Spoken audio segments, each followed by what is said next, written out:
Me llamo Viola, tengo 33 años y trabajo como diseñadora gráfica en un pequeño estudio en el centro de la ciudad. Mi marido, Tadeo, y yo llevamos 7 años casados. Nuestros días siguen un ritmo habitual: café por la mañana, trabajo, cena juntos o con amigos, fines de semana al aire libre. No tenemos hijos, y siempre fue una decisión compartida: más libertad, más tiempo el uno para el otro.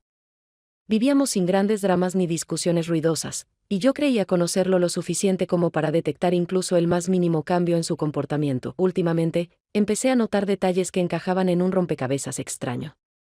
Por ejemplo, comenzó a llevarse el teléfono consigo incluso al baño, cuando antes lo dejaba cargando en la sala de estar. Cuando le preguntaba con quién chateaba, bromeaba o respondía de forma breve. Y aunque yo no tenía la costumbre de controlarlo ni de revisar sus cosas, en mí se plantaba una semilla invisible de inquietud. Esa noche todo empezó con un momento absolutamente cotidiano. Entré en la cocina para coger agua y vi a Tadeo sentado en el sofá con el teléfono en la mano.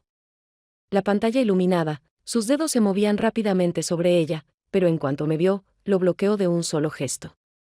Sin siquiera levantar la vista, dijo: estoy chateando con una compañera, hay cambios en el horario. Su voz era tranquila, como si nada raro ocurriera, pero yo registré ese movimiento rápido, demasiado apresurado, y el hecho de que no me mirara directamente a los ojos. Más tarde, ya por la noche, decidí pasar por nuestra cafetería favorita, cerca de casa. Siempre olía a repostería recién hecha, y me encantaba pedir un americano para llevar. Y allí, junto a la ventana, en una mesa, lo vi. Tadeo estaba sentado frente a una mujer que reía como nuestra vieja amiga Maren, un poco fuerte, con ese característico tono ascendente al final. Reconocí su perfil casi al instante. Ella se inclinó hacia él, le dijo algo, y él sonrió con esa sonrisa que le veía cuando algo le interesaba de verdad. Me acerqué. Cuando me vio, sus hombros se tensaron ligeramente y cambió su expresión de inmediato. «Oh, Viola». Se levantó, como si acabara de ver a alguien inesperado. Nos encontramos por casualidad. Maren, sonriendo, me saludó con la mano, y él se levantó y me besó en la mejilla. Los tres salimos juntos, y él, hablando de alguna reunión de trabajo, evitaba dar detalles. Yo no hice preguntas. De camino a casa, me habló de la reforma del vecino, de un nuevo café en la tienda, incluso del tiempo. Pero todas esas palabras eran como ruido de fondo. Detrás de ella seguía viendo la imagen de él y Maren en esa mesa. Esa noche tardé mucho en dormir. No había pruebas directas de que fuera algo más que una conversación. Pero no podía dejar de pensar en ese bloqueo apresurado del teléfono, en la risa de ella y en su expresión cuando me vio. No era la mirada de alguien sorprendido sin motivo para avergonzarse. Era la mirada de alguien que había perdido el control por un instante y trataba de recuperarlo. A la mañana siguiente actuó como si nada hubiera pasado. El beso de siempre, un breve «cuídate». Y si no fuera por lo de ayer, quizás no le habría dado importancia. Pero yo ya sentía que entre nosotros empezaba a crecer una grieta. No ruidosa, no evidente, pero que con el tiempo se ensancharía, aunque intentara ignorarla. La semana siguiente, cuando volvía del trabajo y justo me estaba quitando la chaqueta en el recibidor, sonó el teléfono.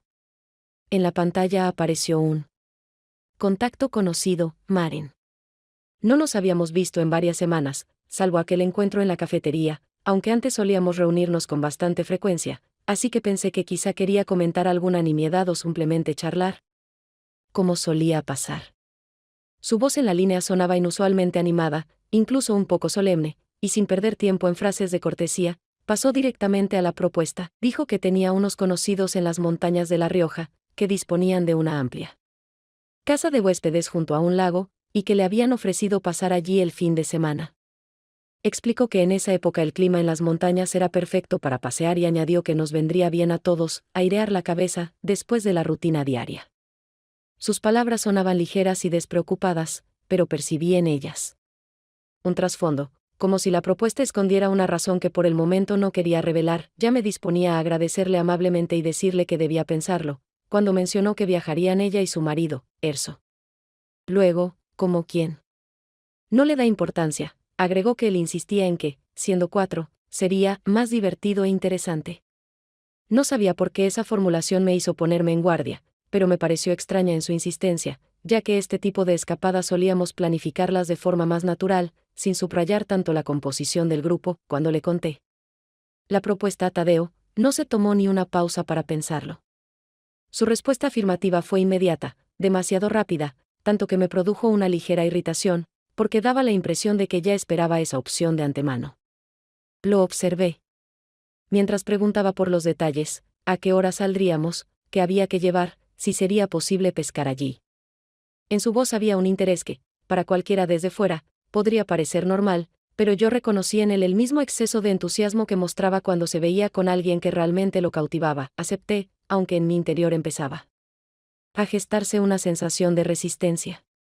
Tal vez tenía que ver con los últimos acontecimientos, tal vez con los cambios en su comportamiento, pero comprendía que aquella escapada sería algo más que airear la cabeza.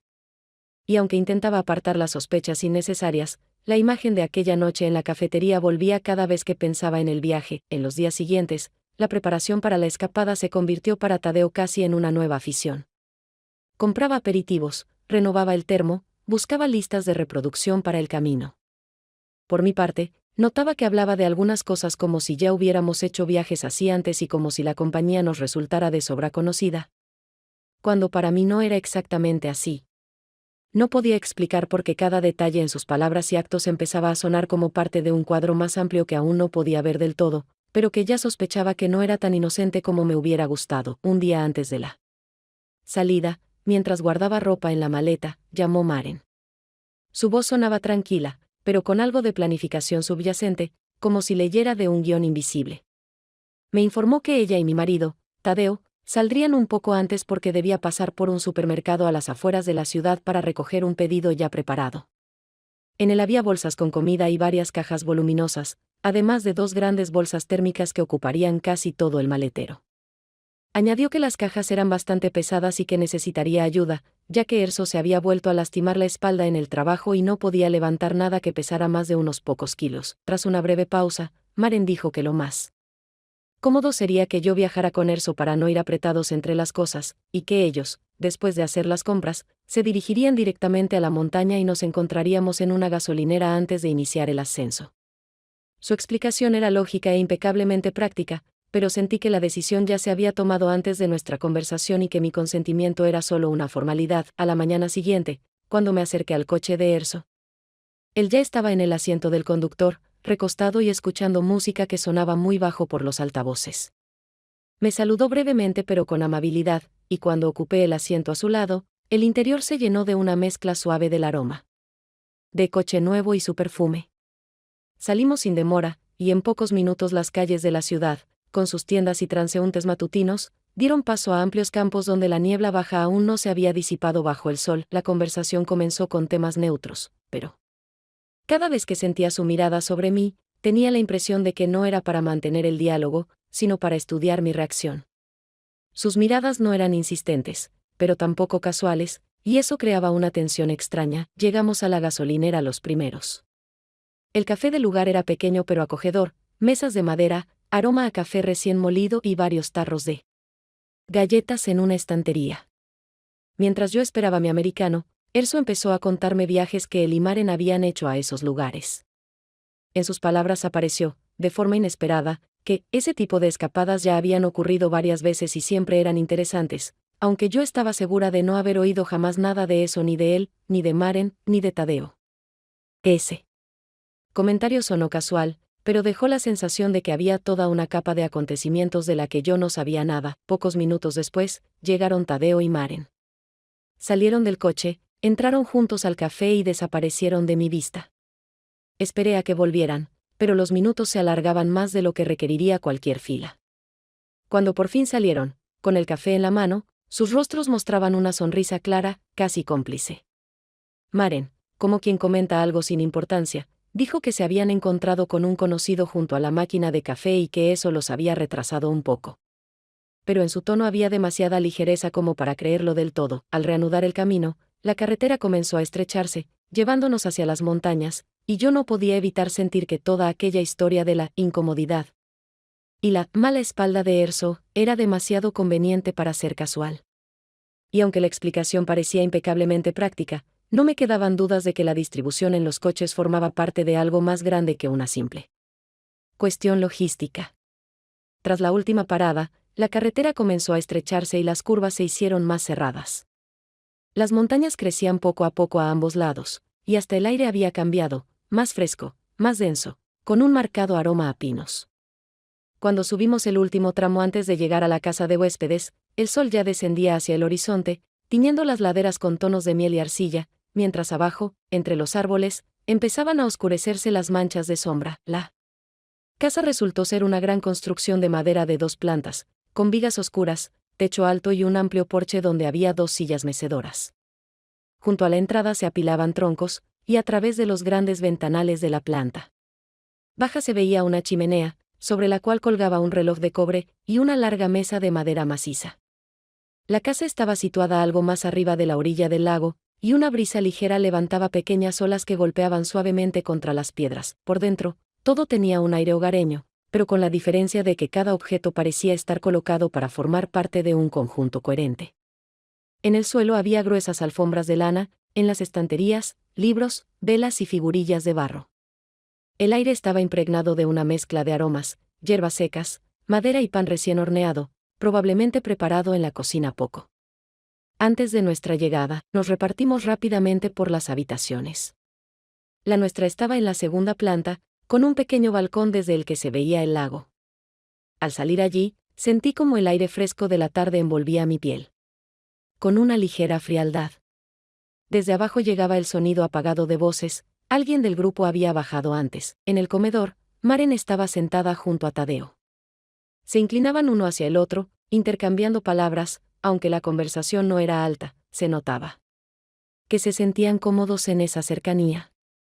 Me senté frente a ellos, y Erso se colocó a mi derecha, algo más cerca de la chimenea. Al principio se habló de la carretera, del paisaje y de que en las montañas ya se notaba un primer indicio de otoño. En un momento dado, me giré hacia Erso, y cuando volví a mirar a Tadeo, vi que Maren había puesto su mano sobre la rodilla de él, debajo de la mesa. Fue rápido y sin comentarios, pero él no intentó apartarse ni cambiar de postura. Sentí como Erso, al servirme vino, rozaba suavemente mi mano, manteniendo ese contacto un instante más de lo necesario. Me miró directamente a los ojos, y no pude decidir si era un intento de atraer mi atención o algo distinto. El resto de la cena transcurrió entre conversaciones mezcladas, se hablaba de los senderos de la zona, de los planes para el día siguiente, y se bromeaba sobre las dificultades del camino. Después de levantarnos de la mesa, el grupo se trasladó a la chimenea. Las llamas ardían de forma estable, proyectando una luz cálida sobre las paredes y los muebles. Tadeo y Maren se sentaron juntos, inclinándose para hablar en voz baja. Erso tomó asiento a mi lado, reclinándose ligeramente, pero de vez en cuando desviaba la mirada del fuego a mi rostro. Cuando todos nos acomodamos junto a la chimenea y el fuego ardía estable y tranquilo, Maren, con una copa de vino en la mano, se inclinó ligeramente hacia adelante y, con esa seguridad que solo tiene la anfitriona de la velada, propuso jugar a verdad o reto. Dijo que, en su opinión, las cartas o las fichas eran demasiado banales para una compañía como la nuestra, y que esta vez usaríamos granos de café. Sobre la mesa aparecieron 2 pequeños cuencos, en uno, los granos para verdad, en el otro, los de reto. En cada grano había una pequeña marca de color que correspondía a un número en una lista de preguntas o desafíos, lista que ella sostenía sobre las rodillas. Explicó que sacar un grano significaba cumplir con lo indicado en ese número, y que cada uno podía elegir de qué cuenco tomarlo. Las reglas eran simples, pero noté que Tadeo ni siquiera fingió sorpresa. De inmediato comenzó a comentar cómo sería mejor colocarnos para que todos estuviéramos cómodos, y su mirada se cruzó varias veces con la de Maren en esos momentos breves, pero significativos, que suelen pasar inadvertidos para los demás. Erso permanecía tranquilo, sin mostrar especial interés, aunque en su ligera sonrisa había la sensación de que sabía perfectamente cómo se desarrollaría la noche. Las primeras rondas fueron del todo seguras. Alguien sacaba verdad y contaba un recuerdo gracioso de la infancia, otro elegía reto, y tenía que cantar un verso de una canción conocida o mostrar una foto antigua de su teléfono. Esas tareas daban la impresión de que solo pasábamos el rato en un ambiente amistoso, pero entre turnos yo comenzaba a notar que Maren organizaba el orden de manera que ciertas preguntas o desafíos recayeran en personas concretas. Cuando le tocó a ella, sacó, verdad, y, sin dudarlo, eligió a quien hacer la pregunta. Su mirada se detuvo de inmediato en Tadeo, y su voz sonó tranquila, pero con una leve nota de interés personal. ¿Cuál ha sido el beso más intenso de tu vida? Él inclinó la cabeza, hizo una breve pausa y respondió que quizá ese beso aún estaba por llegar. En la sala nadie rió ni comentó la frase. Maren solo sonrió levemente, y él volvió la vista hacia el fuego, dejando la sensación de que esas palabras no iban dirigidas a todos. Unas cuantas rondas después, le tocó reto a Erso. Tomó un grano, me miró y, girándolo entre los dedos, dijo que debía besar a alguien a quien nunca me atrevería a besar. Su voz se mantenía serena, pero la entonación contenía una clara expectativa, y comprendí que la elección que hiciera sería tomada más en serio que cualquier otro reto de la noche. Las miradas de los tres se fijaron en mí, y aquel silencio, sin indicaciones, se hizo más largo que cualquier cuenta regresiva. Podría haber bromeado o negarme, pero en lugar de eso me incliné y lo besé. El beso fue contenido, sin gestos de más, pero suficiente para que cambiara la atmósfera. Nadie dijo una palabra, ni siquiera una risa ligera para romper el momento, como suele hacerse en estas ocasiones. El juego continuó, pero después de ese turno ya no me pareció una distracción inocente. Cada nuevo reto o pregunta empezaba a sentirse como parte de algo mucho más personal que un simple entretenimiento nocturno. Cuando el juego terminó y dejamos los cuencos con los granos de café a un lado, en el salón quedó esa sensación particular que aparece después de varias horas en compañía cercana, como si todos ya hubieran dicho lo suficiente, pero cada uno esperara todavía el momento para su propia réplica. El fuego en la chimenea ardía estable, soltando de vez en cuando pequeñas chispas que se disolvían en la oscuridad del hogar. La luz de las lámparas se reflejaba en los cristales de las ventanas, y detrás se veía el paisaje nocturno, siluetas oscuras de árboles. El brillo del lago captando apenas reflejos de la luna. Yo estaba sentada en un sillón mullido, ligeramente recostada, y con el rabillo del ojo vi cómo Tadeo se inclinaba hacia Maren y le decía algo en voz baja y breve. Ella respondió sin cambiar la expresión, y ambos se levantaron anunciando que irían a ver el lago, porque, según Tadeo, de noche tiene un aspecto completamente distinto. Sus movimientos eran naturales, pero se percibía que su salida estaba planeada de antemano. La puerta se cerró tras ellos, y el sonido de sus pasos en el porche se disipó pronto en el aire fresco. Erso permaneció sentado a mi lado, y noté un cambio en su postura. Si durante el juego se había mostrado relajado, ahora había en él una concentración que recordaba a quien espera presosamente ese momento. Miró el fuego unos segundos, luego dirigió la vista hacia mí y dijo que conocía a Tadeo y a Maren desde hacía bastante, y que ellos siempre habían tenido sus secretos. Su voz sonaba tranquila, sin reproches ni dramatismo, pero en sus palabras había una certeza firme. Le pregunté qué quería decir exactamente, y respondió que a ellos les gustaba guardar ciertas cosas solo para sí mismos, sin explicarlas a los demás, y que a veces creaban deliberadamente situaciones para ver cómo reaccionaba la gente cuando salía de lo habitual. Después añadió que él creía que yo y él podríamos tener lo nuestro, y que a veces eso era incluso más interesante que seguir las reglas de otros. Se inclinó un poco hacia adelante, puso la mano en el respaldo de mi sillón y la dejó allí, generando una cercanía difícil de ignorar. Su voz volvió a sonar tranquila, casi distante, cuando comentó que éramos parecidos en el sentido de que notábamos los pequeños detalles que otros pasaban por alto. Sentí que esas palabras no eran solo un cumplido, sino un intento de hacerme partícipe de lo que estaba ocurriendo. Hablamos unos minutos más de temas triviales, la ruta del día siguiente, los senderos locales, incluso compartimos algunos recuerdos de infancia, pero esa trivialidad era más un velo que una verdadera conversación. Cuando se inclinó aún más cerca, no me aparté. El beso fue lento y seguro, controlado en cada instante, desde el primer contacto hasta el momento en que él se retiró, se recostó de nuevo, volvió a mirar el fuego y esbozó una ligera sonrisa. Como si no hubiera pasado nada especial. Pero para mí, fue un momento tras el cual ya no podía percibir nuestros roles en ese grupo como antes. Comprendí que, aunque quisiera volver a ser la misma que llegó a este viaje, ya no había posibilidad. Al despertarme al día siguiente en una habitación que no era la mía, lo primero que percibí fue el olor del café recién hecho que venía desde la cocina. El sol ya se alzaba sobre el lago, y a través de las cortinas entraban rayos suaves, que creaban una sensación de calidez que no coincidía en absoluto con lo que tenía en la cabeza. Bajé las escaleras y vi a Tadeo de pie junto a la estufa, volteando algo en la sartén, mientras Maren ponía la mesa. charlaban con ligereza, bromeando sobre que alguien había confundido la sal con el azúcar, y yo habría creído que era una mañana cualquiera de no ser por lo ocurrido la noche anterior. Cuando me vio, su sonrisa fue la habitual, incluso un poco cálida, y en su voz no había el más mínimo rastro de que me hubiera dejado sola con Erso la noche anterior. Me preguntó si había dormido bien y bromeó diciendo que en aquellas montañas hasta los sueños debían oler a pino. Todo parecía tan normal que, de no recordar su mirada hacia Maren la noche anterior, podría haber pensado que exageraba. Erso apareció unos minutos después que yo, con una taza de café en la mano, y se sentó a mi lado como si no hubiéramos pasado parte de la noche juntos junto a la chimenea. Sus movimientos eran tranquilos, pero bajo la mesa sentí un leve roce contra mi pierna.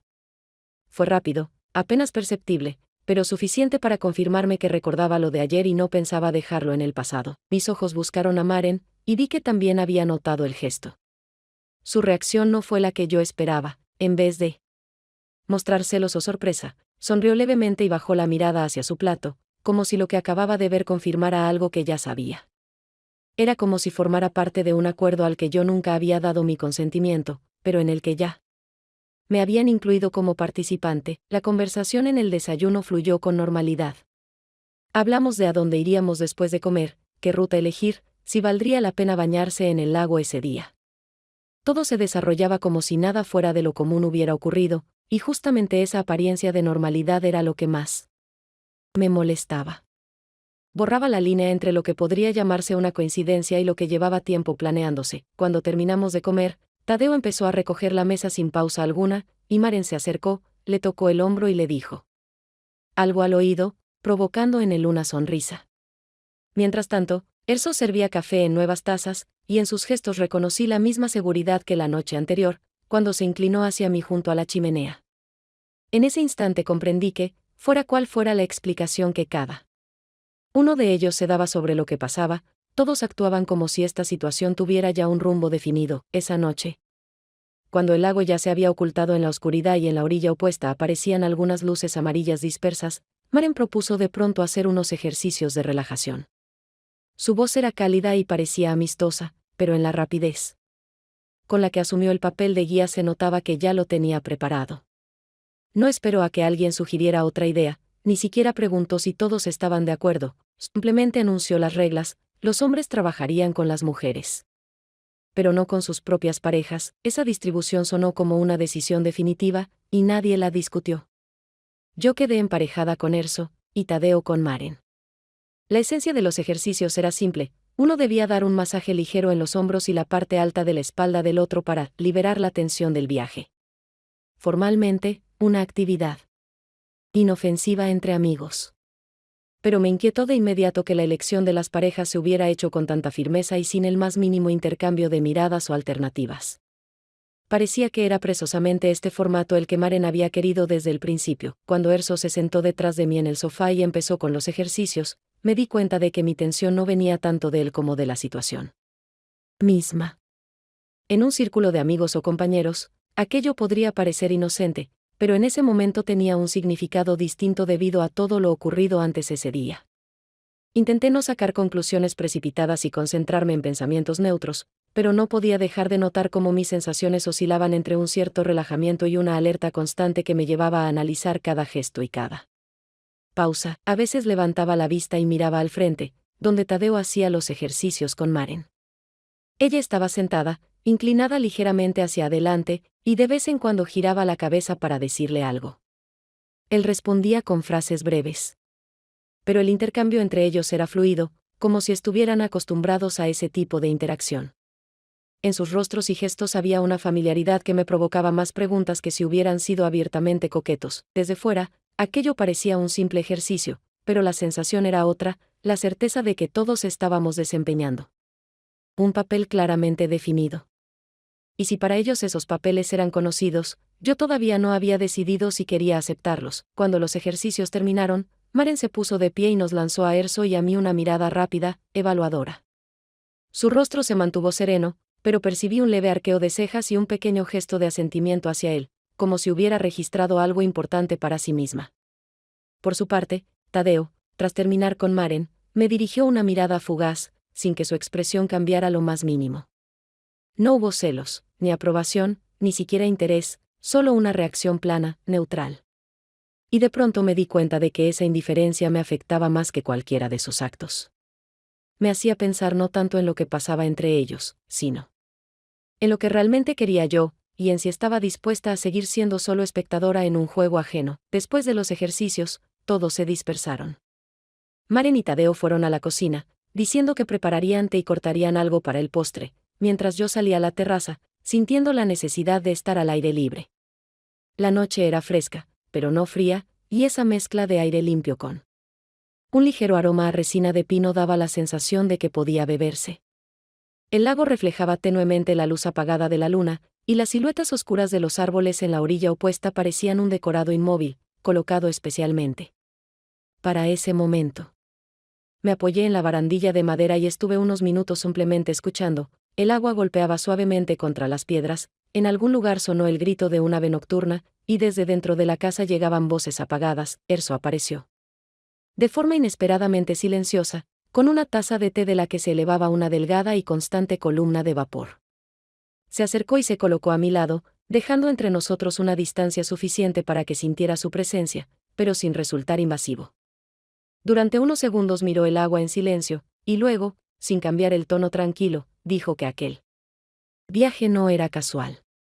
Sus palabras sonaron simples, sin dramatismo, pero justamente por eso tenían más peso. Giré la cabeza hacia él y le pregunté qué quería decir. Respondió que Maren y Tadeo habían planeado pasar ese fin de semana con esa composición exacta del grupo para, según sus palabras, ampliar los límites habituales. Lo dijo como si hablara de probar un plato nuevo, pero el subtexto era evidente.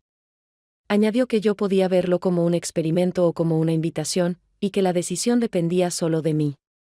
Su mirada seguía siendo tranquila, pero en ella había una clara expectativa, y entendí que quería una respuesta. Dio un paso hacia mí, y nuestros labios se encontraron en un beso que fue distinto, más largo y nada parecido al breve roce del juego. Sentí como en mí se mezclaban el deseo y la conciencia de que, detrás de nosotros, estaba la casa, de la que podían aparecer otros en cualquier momento. Al abrir los ojos, vi en las puertas de cristal de la terraza dos figuras oscuras, inmóviles. Sus siluetas eran demasiado nítidas para ser una coincidencia. No hice ningún movimiento para ocultarme de esa mirada. Erso notó hacia dónde dirigía mis ojos y esbozó una sonrisa apenas visible, retrocediendo medio paso. En sus gestos y en su expresión había la seguridad de alguien que no duda de lo que ya ha ocurrido y de lo que ocurrirá después. Pronto comprendí que en ese gesto estaba la certeza de una persona que no ve obstáculos para el desarrollo de los acontecimientos. Al día siguiente desayunamos más tarde de lo habitual. Las montañas ya estaban bañadas por una luz intensa, y a través de los grandes ventanales del salón, esa luz caía directamente sobre la mesa, resaltando cada pequeño detalle, las finas grietas en las tazas de cerámica, el leve vapor del té, las marcas del cuchillo en la tabla de cortar queso. Reinaba un silencio, pero no el relajado y hogareño del día anterior, sino uno ligeramente tenso, como una cuerda que alguien mantiene estirada a propósito. Yo estaba sentada junto a Erso, sintiendo el calor de su presencia y notando de vez en cuando cómo dirigía la mirada hacia mí, como recordándome que no había olvidado lo de la noche anterior.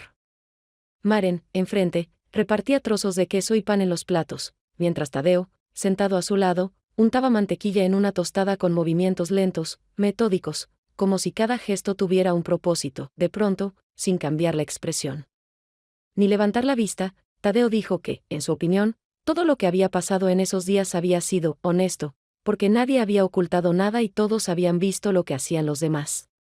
Lo dijo sin el menor matiz emocional, sin celos, sin dudas, sin interés siquiera, con el tono llano de quien enuncia un hecho objetivo. Y eso fue lo más desconcertante, la ausencia total de sentimientos donde deberían estar. Luego levantó la cabeza, me miró directamente y, casi sin pausa, propuso que, si me había gustado, podríamos repetir la experiencia, pero la próxima vez cambiando a los participantes. Lo dijo como si se tratara de modificar los planes del fin de semana o de elegir otro restaurante. Sentí un agudo impulso de preguntar si hablaba en serio o si era otra prueba de mis límites, pero en sus ojos no había nada que me permitiera dudar de la sinceridad de la propuesta. Le pregunté a quién tenía en mente. Pero él se encogió de hombros, apartó la vista hacia su plato y soltó: hay muchas opciones. No intentó ver mi reacción, como si ni siquiera le interesara. Dio un sorbo a su café y siguió comiendo, sin volver al tema. Bajo la mesa, sentí un ligero roce de la mano de Erso contra la mía. Duró apenas un segundo, pero bastó para que algo se contrajera dentro de mí. En ese momento, Maren removía lentamente su té, con una sonrisa tan serena como si nada importante se hubiera dicho. Luego se detuvo, me miró fijamente por apenas un instante y volvió a apartar la vista. No era sorpresa ni interés, más bien, la observación de una reacción que ya había anticipado. Para mí, ese instante fue la confirmación de que la vida anterior con Tadeo había quedado atrás. Su indiferencia era más profunda que cualquier traición, porque contenía la aceptación clara de que entre nosotros ya no quedaba nada por lo que valiera la pena luchar. El camino de regreso desde las montañas siempre parece distinto al de ida. Cuando fuimos, las curvas y las subidas formaban parte de la expectativa, del presentimiento de algo nuevo. Ahora esos mismos tramos se sentían de otra manera, como la transición desde un espacio cerrado de acontecimientos, en el que había pasado varios días, hacia una cotidianidad familiar, pero ya ajena. El sol estaba alto, y su luz se filtraba entre las copas de los árboles, dibujando manchas móviles sobre el asfalto. De vez en cuando, el coche salía a zonas abiertas y, por la ventana, podía verse el valle extendiéndose abajo y la fina línea de la carretera perdiéndose entre campos. Tadeo conducía con calma, sin prisa. Sus manos sobre el volante estaban relajadas, pero firmes, y sus movimientos eran precisos, como los de alguien que sabe perfectamente a dónde va y cómo llegar. Lo observaba de perfil y pensaba que, incluso después de todo, me resultaba difícil entender qué había pasado realmente y qué sentía él. Recorrimos varios kilómetros en silencio, y esa pausa ya empezaba a parecer definitiva cuando él habló de repente. Todos necesitamos otra verdad, dijo, sin apartar la vista de la carretera. Su voz era plana, sin inflexiones que pudieran darme una pista sobre lo que había detrás de esas palabras. No era una pregunta ni una propuesta. Más bien, una convicción personal que decidió expresar en voz alta. Quise preguntarle qué quería decir, pero antes de que pudiera hacerlo, añadió: ¿a quién elegirás la próxima vez? Sus palabras sonaron tan cotidianas que me incomodaron aún más. Como si habláramos de algo secundario que pudiera decidirse entre otras cosas, sin cambiar el tono de la conversación. En esa naturalidad había una seguridad implícita. Para él, ese próxima vez no era una posibilidad, sino un hecho que simplemente estaba registrando. Miré la carretera delante de nosotros y pensé en lo que intentaba decir. ¿Le interesaba saber mi elección concreta? ¿O quería asegurarse de que yo ya aceptaba los acontecimientos de los últimos días como algo normal? Si era así, para él nuestra relación ya no se trataba de nosotros, sino de cómo podíamos movernos. Dentro de unas reglas comunes, pero no compartidas, entramos en un tramo más llano. Y me di cuenta de que ya no pensaba en si todo había estado planeado desde el principio. Eso había dejado de importar. La pregunta clave ahora era otra: si quería seguir en esa dinámica o podía crear la mía propia. Y por primera vez, esa idea no me parecía un riesgo, sino una oportunidad que antes ni siquiera había considerado. Cuando nos acercamos a la ciudad, sentí un cambio en mí. Antes, su indiferencia me parecía una amenaza para nuestro vínculo. Ahora, la veía como un espacio, un lugar libre que podía llenar con algo mío. La cuestión era si tendría el valor de hacerlo. Llegamos a casa, y él salió primero, como siempre, sin mirar atrás. Yo me quedé sentada un minuto más, observando su figura alejarse. En ese instante, comprendí que la distancia entre nosotros ya no me asustaba. Tal vez, en ella encontraría un nuevo comienzo, no para nosotros, sino para mí. Ha pasado poco más de un mes desde que volvimos de las montañas. Por fuera, mi vida volvió a ser la de antes: los mismos trayectos al trabajo, las mismas tiendas, los mismos compañeros con sus interminables historias sobre reformas o vacaciones. Incluso mis mañanas comenzaron otra vez con un café en la misma cafetería donde el barista ya sabe mi pedido de memoria. Pero sentía con claridad que eso era solo la superficie. Por dentro, todo era distinto. Antes vivía dentro de unas reglas claras y previsibles. No porque alguien me obligara, sino porque creía que así era lo correcto. Tadeo y yo teníamos nuestras costumbres, nuestro orden establecido. En él no había lugar para sorpresas, y yo lo consideraba un signo de estabilidad. Pero después de aquel viaje, Empecé a ver ese orden de otro modo, como una jaula cuidadosamente construida en la que ambos vivíamos, aunque la puerta había estado siempre abierta. Simplemente, yo no lo había notado. Ahora, al volver a casa por las noches, a veces me detengo junto a la ventana para mirar las luces de la ciudad. Antes, esa vista me resultaba tranquilizadora, ahora, tiene otro matiz, la sensación de que detrás de cada luz podría haber una historia de la que no sé nada. Y que mi vida es solo una de tantas, y podría ser completamente distinta si me permito cambiar la trama. Durante las primeras semanas después del viaje, intenté analizar cada detalle, como si quisiera encontrar una explicación lógica a lo que había sucedido.